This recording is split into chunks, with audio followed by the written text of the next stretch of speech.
बिस्मिल्लाहिर्रहमानिर्रहीम। स्टार्ट करते हैं गाइटन के चैप्टर 32 की पार्ट 2 की वीडियो को। इस पार्ट में इंशाल्लाह किडनी डिजीजेज को स्टार्ट करेंगे। पहले पैराग्राफ में तो वो किडनी डिजीजेज की इंपॉर्टेंस बता रहे हैं कि यार बहुत से मुल्कों में डेथ और डिसेबिलिटी के सबसे इंपॉर्टेंट कॉजेज में से एक कॉज किडनी डिजीजेज भी है। जिस तरह उन्होंने यूएस की एग्जाम्पल ली हुई है कि अमेरिका के अंदर 2018 में हमारा एस्टिमेट है कि 30 मिलियन से ज़्यादा लोगों को क्रोनिक किडनी डिजीजेज थी।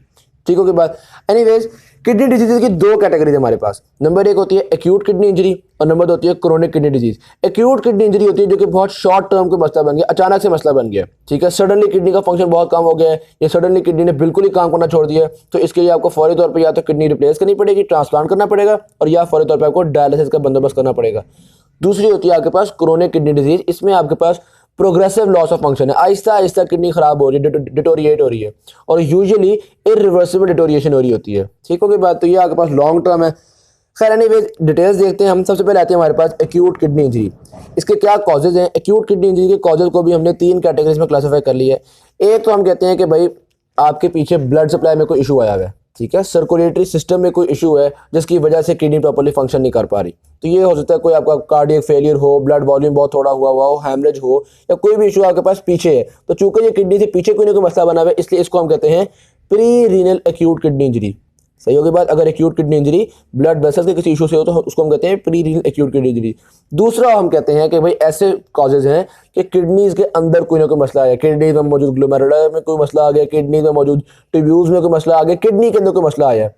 ऐसे कॉज को हम नाम देते हैं intra renal acute kidney injury. ठीक है, intra renal acute kidney injury. और तीसरा होता है हमारे पास post renal acute kidney injury. इसमें जाहिर सी बात है किडनी से आगे जो स्ट्रक्चर्स हैं, यानी ये यूरेटर्स हो गया, यूरिनरी ब्लैडर हो गया, वहाँ पे कोई ना कोई मसला है। मिसाल के तौर पे ये यूरेटर के अंदर कोई ऑब्स्ट्रक्शन हो गई है, यूरिन पास नहीं हो पा रहा, तो यूरिन जमा होता होता होता आपकी किडनी में आएगा और अल्टीमेटली किडनी के फंक्शन को खराब करेगा। तो किडनी के फंक्शन खराब होने में अगर ब्लड वेसल का रोल हो, हम कहते हैं pre renal acute kidney injury.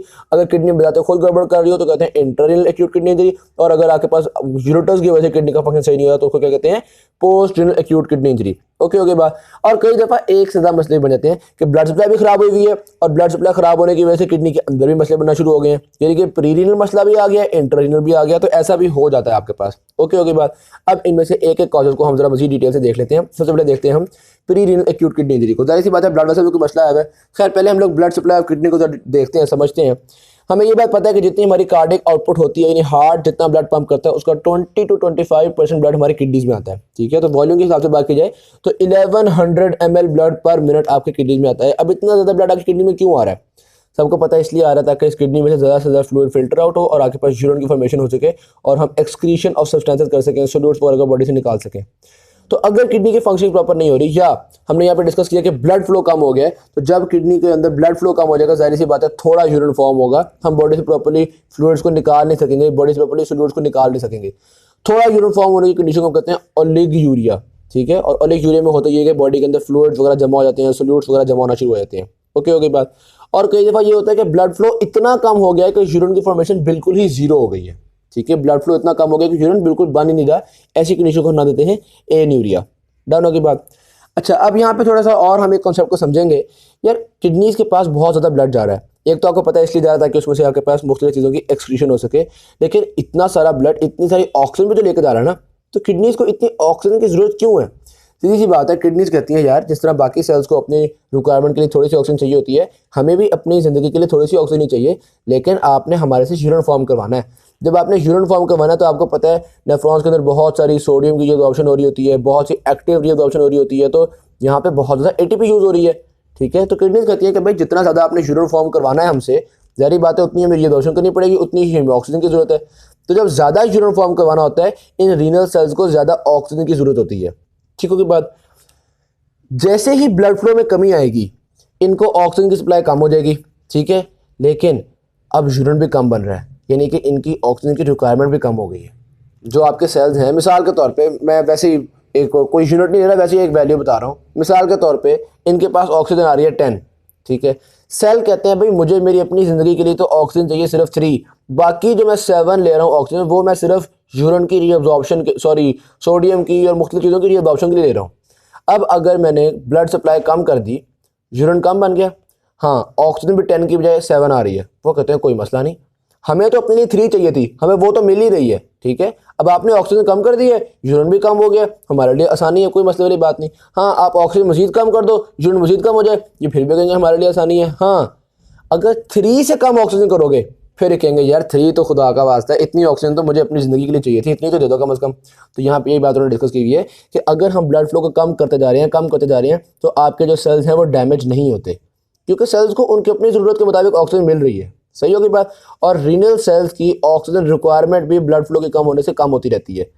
उनको ऑक्सीजन की सप्लाई भी कम हो रही है और साथ साथ ऑक्सीजन की रिक्वायरमेंट भी कम हो रही है। रिक्वायरमेंट क्यों कम हो रही है? क्योंकि आपको पता है ब्लड कम हुआ है तो ग्लोमेरुलर फिल्ट्रेशन रेट भी कम हो गया है, रीअब्जॉर्प्शन भी कम हो गई है, एक्टिव ट्रांसपोर्ट भी कम हो गई है, जारी बताओ उनकी रिक्वायरमेंट भी कम होती जा रही है। ओके होगी बात। हाँ, अगर आप 20 to 25% से भी कम ब्लड सप्लाई कर दो और इतनी कम ब्लड सप्लाई कुछ देर के लिए रखो, फिर मसला बन जाएगा। फिर जो रीनल सेल्स हैं उनका डैमेज होना शुरू हो जाएगा, उनकी डेथ होना शुरू हो जाएगी। ठीक है, तो यहाँ पर उन्होंने बताया further decrease in renal blood flow, यानी 20-25% से भी कम कर दो आप।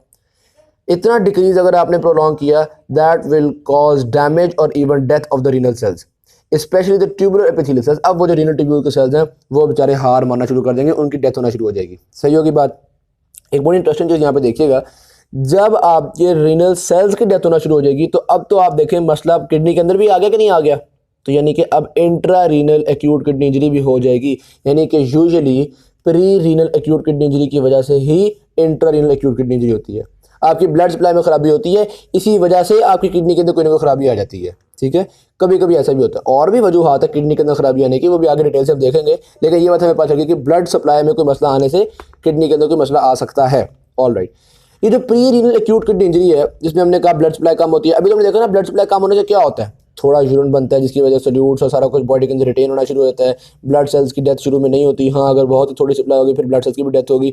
और भाई ये जो सारी ब्लड की कमी है, ये ब्लड की कमी होती क्यों है? तो यहाँ पर उन्होंने कुछ कॉजेज उसके बताए हुए, हो सकता है कार्डियक फेलियर हो गया हो due to valvular damage, due to myocardial infection, या हो सकता है डायरिया हो, बर्न्स हो जिसकी वजह से ब्लड का वॉल्यूम बहुत थोड़ा हो गया है, या हो सकता है आपके पास डायलेशन बहुत हो चुकी है जिसकी भी बहुत सारी रीजन हो सकती हैं, इन्फेक्शन की वजह से, एनेस्थेटिक्स की वजह से, एनेस्थीसिया की वजह सॉरी, एनाफिलैक्टिक शॉक, जो एलर्जी वगैरह होती है, इन सारी चीज़ों किसी भी ये सारे कॉजेज हो सकते हैं आपकी ब्लड सप्लाई ख़राब होने के। ब्लड सप्लाई ख़राब का मतलब किडनी का फंक्शन ख़राब हो जाएगा, pre renal acute kidney injury. All right, और अगर ब्लड सप्लाई बहुत ही कम हो गई तो फिर किडनी के सेल्स की डेथ शुरू हो जाएगी।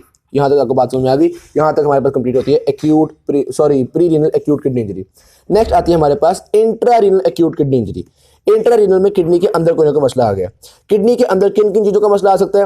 हो सकता है ग्लोमेरुलर कैपिलरीज खराब हो जाए, हो सकता है रीनल ट्यूब्यूल्स खराब हो जाए, और हो सकता है रीनल इंटरस्टिशियम खराब हो जाए। ग्लोमेरुलर कैपिलरीज क्यों खराब हो सकती हैं? यहाँ पर उन्होंने काफ़ी सारे कॉजेज बताए हुए हैं। वेस्कुलाइटिस, इसमें होता है ब्लड वेसल्स की इन्फ्लेमेशन हो जाए, या कोलेस्ट्रॉल एम्बोलाई जिसमें आपके पास कोलेस्ट्रॉल की कोई ना कोई वो क्लॉट जिसको आप कह सकते हैं वो आ रहा है। मैलिग्नेंट हाइपरटेंशन, बहुत ज़्यादा हाइपरटेंशन की वजह से ग्लोमेरुला में मसला आ सकता है। एक्यूट ग्लोमेरुलर नेफ्राइटिस, इसकी वजह से भी आपके पास मसला आ सकता है। तो आपके पास ग्लोमेरुला में मसले आने के कई कॉजेज हो सकते हैं, इनमें से एक कॉज को हम डिटेल से पढ़ते हैं। कौन से वाला? Acute glomerular nephritis.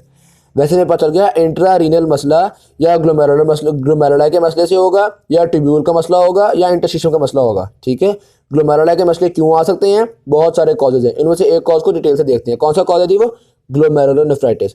यहाँ पे बेसिकली होता है कि आपके पास कोई एबनॉर्मल इम्यून रिएक्शन हो जाता है, यानी आपकी बॉडी, किसी इंसान की बॉडी के अंदर कोई इन्फेक्शन होती है और उस इन्फेक्शन के कुछ हफ्तों बाद, 1 से 3 हफ्ते बाद जाके मसला आना शुरू होता है। इसकी क्या रीज़न है? देखो मिसाल के तौर पर, अच्छा आमतौर पर जो इन्फेक्शन होती है ना वो आपके पास ग्रुप ए बीटा स्ट्रेप्टोकोकाई की होती है।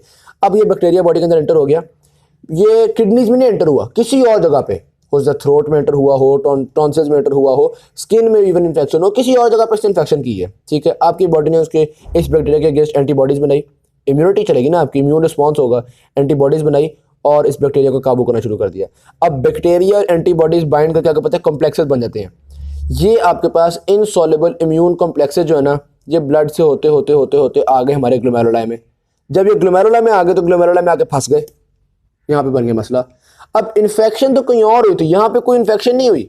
इन्फेक्शन हो सकता है टॉन्सिल्स में हुई थी, लेकिन वहाँ पे इन्फेक्शन के नतीजे में जो कॉम्प्लेक्सेस बने थे वो कॉम्प्लेक्सेस आके ग्लोमेरुला में फंस गए हैं।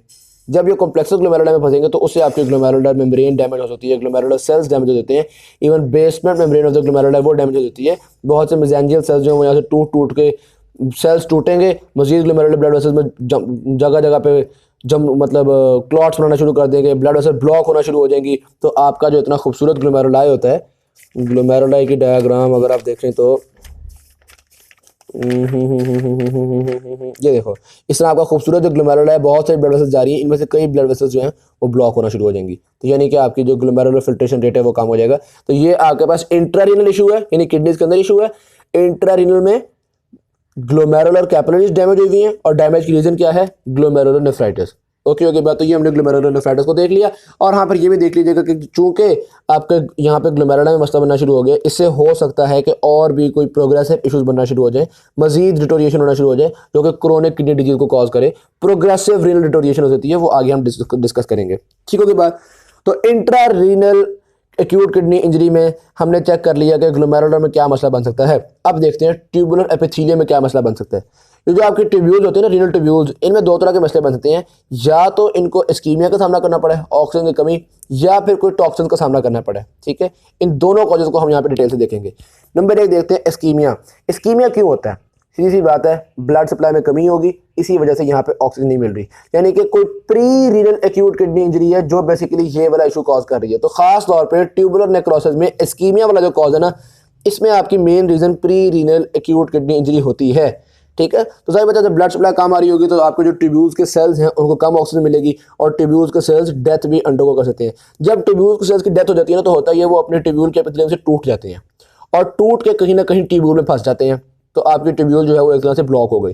लेकिन यहाँ पे ये बात जरूर है, अगर बेसमेंट मेम्ब्रेन बरकरार है ना, कायम दायम है, तो यहाँ पे नए सेल्स डेवलप हो जाएंगे, टेंशन की बात नहीं है। मतलब जब ऑक्सीजन बेहतर होगी तो नए सेल्स डेवलप हो जाएंगे। लेकिन अगर बेसमेंट मेम्ब्रेन का भी डैमेज होना शुरू हो गया तो फिर जारी बात है, ये काफ़ी ज़्यादा सीरियस मसला बन सकता है। तो ट्यूब्यूल्स में मसले बनने की पहली रीज़न आपके पास ऑक्सीजन की कमी, और ट्यूब्यूल्स में मसला बनने की दूसरी रीज़न होती है आपके पास टॉक्सिन्स।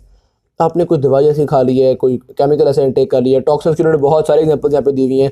हम जो एंटीबायोटिक्स के लिए कुछ टॉक्सिन्स यूज़ कर रहे होते हैं वो उन्होंने यहाँ पे बताए हुए हैं। एथिलीन ग्लाइकोल, ये आपकी बॉडी में कॉज कर सकता है। कुछ metals, heavy metals, mercury, lead वगैरह, फिर कार्बन टेट्राक्लोराइड, फिर जैसे मैंने आपको बताया था कि कुछ मेडिकेशंस होती हैं जो आप एंटीबायोटिक्स के लिए यूज़ कर रहे होते हैं, ये सारी चीज़ें आपकी किडनीज को इफेक्ट कर सकती हैं। ये सारे as a toxins role play कर सकते हैं। ये टॉक्सिन्स क्या करेंगे? वही काम करेंगे, रीनल ट्यूब्यूल्स के सेल्स को खराब करेंगे। रीनल ट्यूब्यूल्स के सेल टूट के गिर जाएंगे। जब टूट के वो ट्यूब्यूल्स बन जाएंगे तो ट्यूब्यूल्स में जाकर भी वो ट्यूब्यूल्स को ब्लॉक कर सकते हैं, प्लग द ट्यूब्यूल्स कर सकते हैं। डन के बाद और फिर वही बात है कि कुछ केसेस में बेस में मेम्ब्रेन भी डिस्ट्रॉय होती है। अगर बेस में मेम्ब्रेन डिस्ट्रॉय होगी तो फिर वो ज़्यादा बड़े मसले की बात है। बेस में मेम्ब्रेन अगर नहीं डिस्ट्रॉय हुई तो फिर उम्मीद है कि न्यू ट्यूबुलर एपिथेलियल सेल्स आ जाएंगे, 10 से 20 दिनों के अंदर सेल्स बन जाएंगे, टेंशन की बात नहीं है। ऑलराइट, एक्यूट किडनी इंजरी में pre renal acute kidney injury, blood supply में क्या मसले आ सकते हैं हमने देख लिया। Intra renal acute kidney injury यानी किडनी के अंदर क्या मसले आ सकते हैं वो हम देख रहे थे। पहले हमने कहा ग्लोमेरुलाई मसले आ सकते हैं, क्या मसले आ सकते हैं एक डिस्कस कर लिया। फिर हमने कहा ट्यूब्यूल्स में मसले आ सकते हैं, ट्यूब्यूल्स में इस्कीमिया भी होते हैं, ट्यूब्यूल्स में पॉइजनिंग भी हो सकती है। फिर हमने कहा था रीनल इंटरस्टिशियल मसले आ सकते हैं। ठीक है, बात वो उसकी डिटेल्स नहीं लिखी हुई यहाँ पे, बस ये 3 तरह के मसले आ सकते हैं जिसकी वजह से हम कहते हैं कि intra renal acute kidney injury हो गई है। तीसरी type of acute kidney injury हमने पढ़ी थी post renal acute kidney injury. ठीक है, जिसमें हमने कहा था कि आगे यूरेटर्स में, यूरिनरी ब्लैडर में, यूरेथ्रा में, वहाँ भी कोई ना कोई मसला बन गया। तो अब post renal acute kidney injury को देखते हैं हम। वो यहाँ पे यही बात कर रहे हैं कि सीधी सी बात है, आपका यूरिन जो है वो आगे प्रॉपर्ली फ्लो ही नहीं कर पा रहा होगा, जिसकी वजह से यूरिन जमा होता हो तो आपकी किडनी में आएगा और किडनी के फंक्शन जो है वो शदीद तौर पर खराब हो जाएगी। लेकिन एक चीज़ देखिएगा, अगर किसी एक यूरेटर में मसला बन गया है तो फिर एक किडनी इफेक्ट होगी ना, दूसरी किडनी तो सही से काम कर रही है। ऐसी कंडीशन में आपकी बॉडी की ऑलमोस्ट रिक्वायरमेंट्स पूरी हो रही होती है, जितनी एक्सक्रीशन किडनी की जिम्मेदारी है वो एक्सक्रीशन हो रही होती है, क्योंकि एक किडनी खराब हुई है दूसरी किडनी जिम्मेदारी संभाल लेती है, दूसरी किडनी काफी एक्सक्रीशन वगैरह को नॉर्मल रखती है। लेकिन अगर मसला आपके कहीं आगे यूरेथ्रा में आ गया तो यूरेथ्रा तो आपको पता है एक ही है, अगर यूरेथ्रा में ब्लॉकेज होगी तो यूरिनरी ब्लैडर में भी यूरिन जमा होगा, यूरिनरी ब्लैडर में जमा होगा तो वो आगे भी, और फिर आपको पता है ऐसी जगह पे फिर इन्फेक्शंस के भी चांसेस इंक्रीज कर जाते हैं। सही होगी बात। तो ये आपके पास जारी बात है इश्यूज कॉज कर सकते हैं। कुछ उन्होंने यहाँ पे बताया हुआ कि किस किस तरह के इसके कॉजेज हो सकते हैं, कहाँ कहाँ पे मसला आ सकता है। Bilateral obstruction of the ureters, ureters में तो दोनों यूरेटर्स ही फारिग हो जाए, या रीनल पेल्विस में लार्ज स्टोन्स आ जाएं तो वो भी आपके पास रीजन होती है। इसी तरह ब्लैडर में ऑब्स्ट्रक्शन हो जाए, यूरेथ्रा में ऑब्स्ट्रक्शन हो जाए, तो मुख्तलिफ जगह पर ऑब्स्ट्रक्शन हो सकती हैं। अच्छा ये चीज़ देखिएगा, अगर रीनल पेल्विस में इशू आया हुआ ना, ये जो येलो कलर की पेल्विस होती है, तो वैसे तो आप कहेंगे यार ये पेल्विस किडनी के अंदर ही बनी हुई है, लेकिन पेल्विस में इशू आया हो इसको भी आप पोस्ट रीनल ही गिनते हो। ठीक है, क्योंकि वो नेफ्रॉन्स वगैरह के फेज से आगे आ चुकी हुई है ना। अगर नेफ्रॉन में, ग्लोमेरुलाई में मसला हो, ट्यूब्यूल्स में मसला हो, इंटरस्टिशियल में मसला हो, तो वो हम कहते हैं इंट्रा रीनल। और अगर उससे आगे आप पेल्विस में, यूरेटर्स में, वो सारा आपके पास पोस्ट रीनल होता है। ठीक होगी बात। वैसे तो आपको यूरेटर्स तो आपने भी पोस्ट रीनल ही कहना था, लेकिन पेल्विस के मामले में कंफ्यूज ना हो जाए। अगर एमसीक्यू आता है रीनल पेल्विस में इशू हुआ तो ये कौन सा वाला होगा? पोस्ट रीनल कहेंगे इसको, आप इंट्रा रीनल नहीं कहेंगे। ऑल राइट, मुख्तलिफ कॉजेज़ देख लिए हमने एक्यूट किडनी इंजरी के। अब एक्यूट किडनी इंजरी के फिजियोलॉजिकल इफेक्ट्स क्या होते हैं? सीधी सी बात है, अगर आप चीज़ें नई बॉडी से निकाल पा रहे हैं तो वाटर बॉडी के अंदर जमा होना शुरू हो जाएगा, सॉल्ट बॉडी के अंदर जमा होना शुरू हो जाएगा, वेस्ट प्रोडक्ट्स हो गए, केराटिनिन हो गया, यूरिया हो गया, ये सारा कुछ बॉडी के अंदर एक्यूमुलेट होना शुरू हो जाएगा। और खासतौर पर जब वाटर बॉडी में होते हैं तो आपको पता है ब्लड वॉल्यूम बढ़ जाता है, हाइपरटेंशन हो जाएगी, बॉडी के अंदर मुख्तलिफ जगहों पे एक्स्ट्रा सेलुलर फ्लूइड का वॉल्यूम बढ़ जाता है, एडिमा हो जाएगा। इसी तरह से अगर आप पोटेशियम बॉडी से नहीं निकाल पा रहे, बहुत नुकसानदेह हो सकता है। वो बता रहे हैं कि हाइपर कैलीमिया जब होता है, ये अगर डबल से ज़्यादा पोटेशियम कंसंट्रेशन हो जाए, ये फैटल भी हो सकती है, बॉडी के लिए बहुत नुकसानदेह हो सकती है। वेरी सिमिलरली अगर किडनी से काम नहीं करी, इसका मतलब है आप हाइड्रोजन आयंस को भी सही से निकाल नहीं पा रहे। अगर हाइड्रोजन आयंस को आप सही से निकाल नहीं पा रहे तो इस केस में आपके पास मेटाबॉलिक एसिडोसिस हो जाएगा, ठीक हो के बाद। और अगर बिल्कुल ही यूरिन पास ही नहीं हो पा रहा, कंप्लीट एन्यूरिया हो गया, तो ऐसे अगर बिल्कुल ही यूरिन पास ना हो तो फिर 8 से 14 दिनों के अंदर बंदे की डेथ भी हो सकती है। तो ये हमारे पास एक्यूट किडनी इंजरी कंप्लीट होती है। नेक्स्ट आती है हमारे पास क्रोनिक किडनी डिजीजेज। इसको इंशाल्लाह हम पार्ट 3 की वीडियो में डिस्कस करेंगे।